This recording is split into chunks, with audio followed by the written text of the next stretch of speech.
রাত তখন প্রায় 11:30। অনিমেষ টর্চের আলোয় রাস্তা দেখে দেখে হাঁটছেন। বৃষ্টিতে ভিজছেন। কিছুটা পথ আসতেই বাগান শুরু। রাস্তার বাঁ পাশে বিশাল পুরনো বাগান। অন্ধকারে গাছগুলো দানবের মতো দাঁড়িয়ে। অনিমেষ একটু জোরে হাঁটতে শুরু করলেন। ঠিক তখনই বাগানের ভেতর থেকে একটা আওয়াজ। অনিমেষ, অনিমেষ। কে কে ডাকছে? আমি রে, শ্যামাপদ। শ্যামাপদ অনিমেষের ছোটবেলার বন্ধু। পাশের পাড়ায় থাকে। চিনতে ভুল হওয়ার কথা নয় এই গলা। অনিমেষ টর্চটা বাগানের দিকে ফেললেন।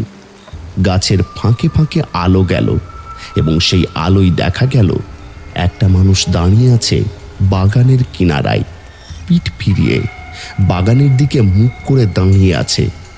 অনিমেষ পেছন থেকে দেখতে পাচ্ছে চেনা গড়ন, চেনা কাপড়। কি রে শ্যামাপদ, তুই আজকে আড্ডায় গেলি না কেন? এই ঝড়ের রাতে বাগানে কি করিস? যা যা, ঘরে যা। শ্যামাপদ পিছনে ফিরল না, শুধু বলল, অনিমেষ, তুই আমার সাথে আয়। কোথায়? কি হয়েছে? সব ঠিক আছে তো? আয়, একবার আয়। অনিমেষের মনে একটু অস্বস্তি লাগলো বটে, কিন্তু বন্ধু ডাকছে, না গিয়ে পারলেন না। টর্চ হাতে নিয়ে বাগানের ভেতরে পা দিলেন। শ্যামাপদ সামনে সামনে হাঁটছে, পেছনে ফিরছে না, কোনো কথা বলছে না। অনিমেষ বারবার জিজ্ঞেস করছেন, সাড়া নেই। কি রে, কথা বলছিস না কেন? কি হয়েছে তোর শ্যামাপদ? এই শ্যামাপদ! কিন্তু সামনের অবয়ব শুধুই হাঁটছে, গভীর থেকে গভীরে নিয়ে যাচ্ছে। গাছ ঘন হচ্ছে, অন্ধকার বাড়ছে, বৃষ্টির শব্দ কমে আসছে, যেন বাগানের ভেতরে আওয়াজ ঢোকে না। তারপর একটা বড় বট গাছ, শিকড়ে শিকড়ে ঢাকা মাটি, ঝুড়ি নামছে আকাশ থেকে। শ্যামাপদ সেই বট গাছের সামনে দাঁড়িয়ে থামলো। এখানে কেন শ্যামাপদ?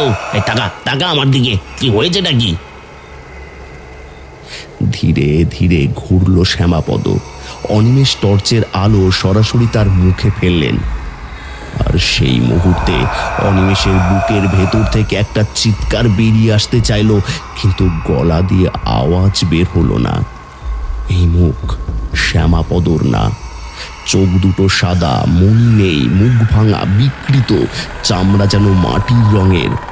আর সেই মুখে একটা হাসি, এতটা বিকট, এত ভয়ানক, দেখলে মনে হয় পৃথিবীর সব আলো নিভে গেছে। অনিমেষ পিছনে ফিরলেন, কিন্তু পথ নেই। ঘন জঙ্গল, কোন দিক থেকে এসেছেন মনে নেই। টর্চের আলো কাঁপছে, হাত কাঁপছে, পা কাঁপছে। তুই তুই তুই কে? তুই কে? সেই বিকৃত মুখটা আরেকটু কাছে এলো। মুখ থেকে বেরিয়ে এলো একটাই কথা, কিন্তু সেই কণ্ঠ আর শ্যামাপদর নয়, এটা অন্য কিছুর কণ্ঠ।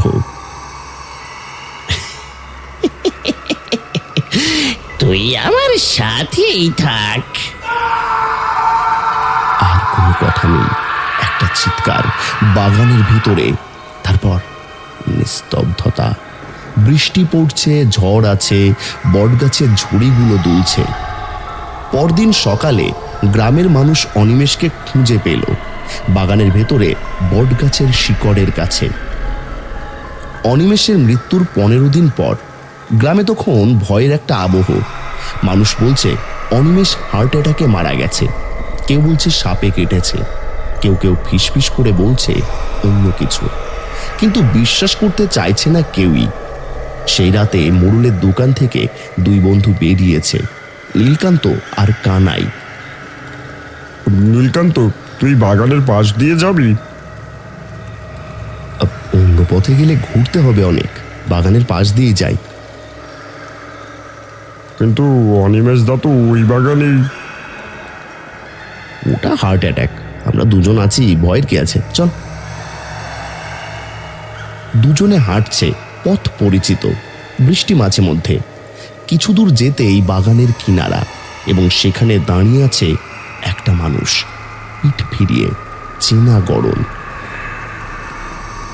নীলকান্ত, ওটা কে? কে আছে ওখানে? তাকে দেখা গেল এবং দুজনেই একসাথে চিনল। অনিমেষ দা।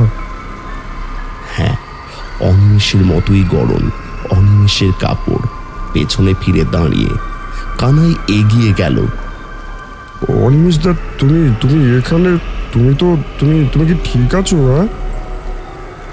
কোনো উত্তর নেই, শুধু হাত তুলে ইশারা করলো বাগানের দিকে, যেন বলছে আয়। চল চল, অনিমেষ দা ডাকছেন। কানাই, একটু অপেক্ষা কর। অনিমেষ দা তো 15 দিন আগে মারা গেছেন। আমার চোখ কি ভুল দেখছে? এটা অনিমেষ দা, চিনতে পারছিস না? কানাই, কানাই, তুই যাস না। কিন্তু কানাই গেল। নীলকান্ত পেছনে পেছনে গেল আটকাতে। তিনজন বাগানের ভেতর ঢুকে গেল। গাছ ঘন হলো, অন্ধকার বাড়ল, আর সামনে সেই অবয়ব পেছনে ফিরে একটানা হাঁটছে। অনিমেষ দা, একটু দাঁড়াও, কথা বলো আমার সাথে। অনিমেষ দা। বটগাছ, সেই একই বটগাছ, শিকড়ের জঙ্গল, ঝুলন্ত ঝুড়ি। অবয়বটা বটগাছের সামনে থামল। কানাই, ফিরে আয়, এখনই ফিরে আয়। অনিমেষ দা, মুখ দেখাও, কথা বলো। ধীরে ধীরে সেই অবয়ব ঘুরল, কানাই সরাসরি সামনে। কানাই দেখল, এবং কানাইয়ের মুখ থেকে বেরিয়ে এলো একটা ভাঙা চিৎকার। নীলকান্ত পেছন থেকে দেখল সেই মুখ, সেই সাদা চোখ, সেই বিকৃত হাসি, আর তখনই সেই সত্তা ঝাঁপিয়ে পড়ল কানাইয়ের ওপর। নীলকান্ত এক মুহূর্ত ঠাঁই দাঁড়িয়ে রইল, পা সরছে না, বুক জমে গেছে। কিন্তু কানাইয়ের সেই গলার সেই চিৎকার তাকে নাড়িয়ে দিল। নীলকান্ত ঘুরল আর দৌড়লো, পেছনে তাকালো না। গাছের ডাল গায়ে আঁচড় দিচ্ছে, পা কাদায় আটকাচ্ছে, কিন্তু থামেনি। দৌড়চ্ছে দৌড়চ্ছে দৌড়চ্ছে, বাগানের বাইরে বেরিয়ে পড়েছে। রাস্তায় পড়ে হাঁটু ছিলে গেছে, তবুও উঠে দৌড়চ্ছে বাড়ি পর্যন্ত একটানা। পরদিন গ্রামে আর কোনো লুকোনো নেই। নীলকান্ত সব বলল। কানাইকে পাওয়া গেল সেই বটগাছের শেকড়ের কাছে, অনিমেষের মতোই, চোখ খোলা, মুখে সেই অকথ্য ভয়। কোনো আঘাত নেই, কিন্তু প্রাণ নেই। গ্রামের মানুষ ভয়ে কাঁপছে। কেউ রাতে বাইরে বেরোতে চাইছে না। মোড়ল সিদ্ধান্ত নিলেন রামেশ্বর ওঝাকে ডাকতে হবে। 3 গ্রাম দূরে থাকেন তিনি, নামকরা তান্ত্রিক। ভূত প্রেত নিশি যাই হোক, তিনি সামলাতে পারেন। রামেশ্বর ওঝা, আমাদের গ্রামে একটা সংকট হয়েছে। বাগানের বটগাছের কাছে কিছু একটা আছে। 2 জন মানুষ মারা গেছে, একজন ফিরে এসেছে অল্পের জন্য। আপনাকে না আনলে আর উপায় নেই। কতদিন ধরে এই ঘটনা হচ্ছে? 15 দিন ধরে 2টো মৃত্যু। চেনা মানুষের রূপ ধরে ডাকে? হ্যাঁ। বট গাছের কাছে নিয়ে যায়? হ্যাঁ। নিশি, অতৃপ্ত আত্মা। যাব, তবে একটা কথা, কাল রাতে যাব। আর যারা সাথে যাবে তারা আমার কথার বাইরে যাবে না। যাই দেখুক আর যাই শুনুক।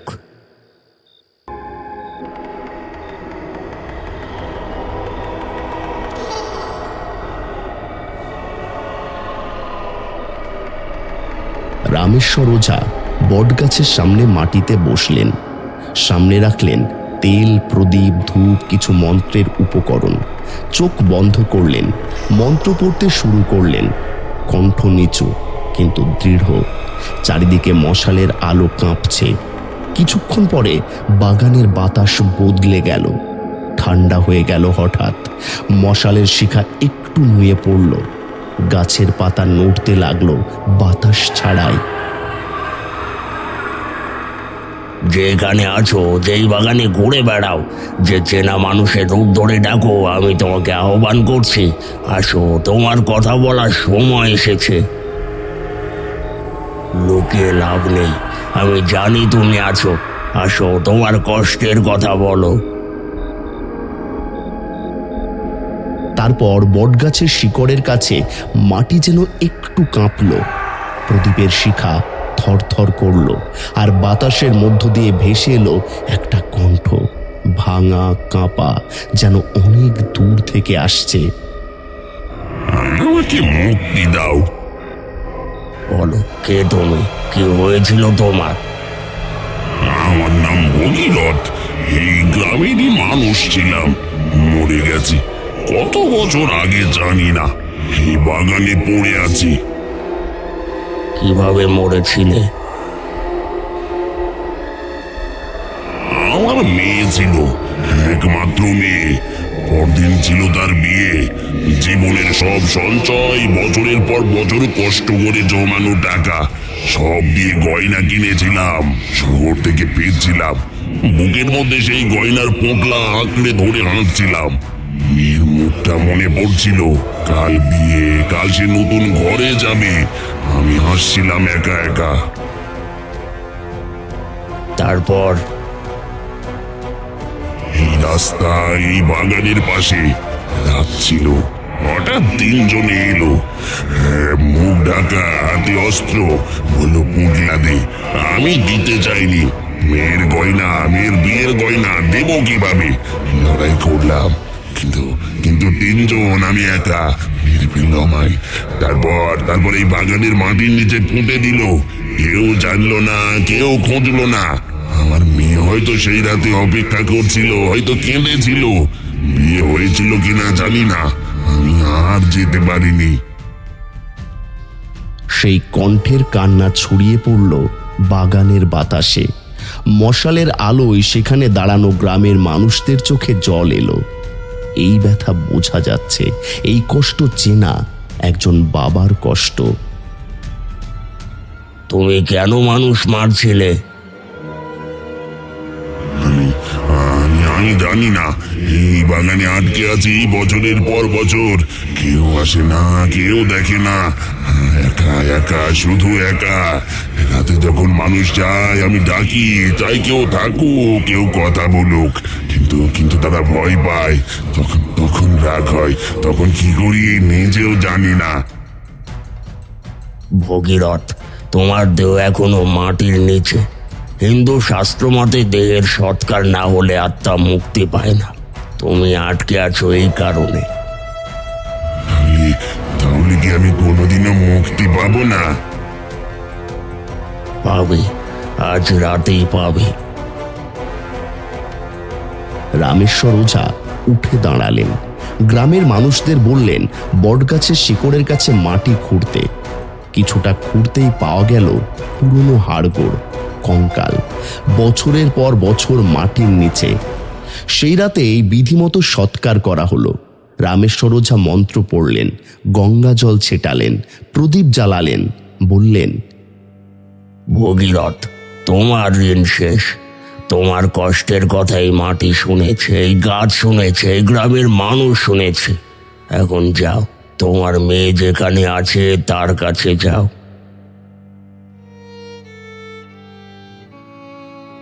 সেই মুহূর্তে বাগানের ভেতরে একটা উষ্ণ বাতাস এলো। ঝড় নেই, বৃষ্টি নেই, তবু একটা বাতাস। মশালের শিখাগুলো সব একসাথে উঁচু হয়ে উঠল, তারপর আস্তে আস্তে স্থির হলো। বাগানে আবার নিস্তব্ধতা, কিন্তু এই নিস্তব্ধতা আগের মতো ভারী না। এই নিস্তব্ধতায় কোনো ভয় নেই, যেন কেউ অনেক দিন পর ঘুমোতে পেরেছে। তারপর কিচ্ছু নেই। সেই রাতের পর থেকে গোপালবাবুর বাগানে আর কোনো ঘটনা ঘটেনি। কেউ আর চেনা মানুষের ডাক শোনেনি, কেউ আর বটগাছের দিকে অজানা টানে হাঁটেনি।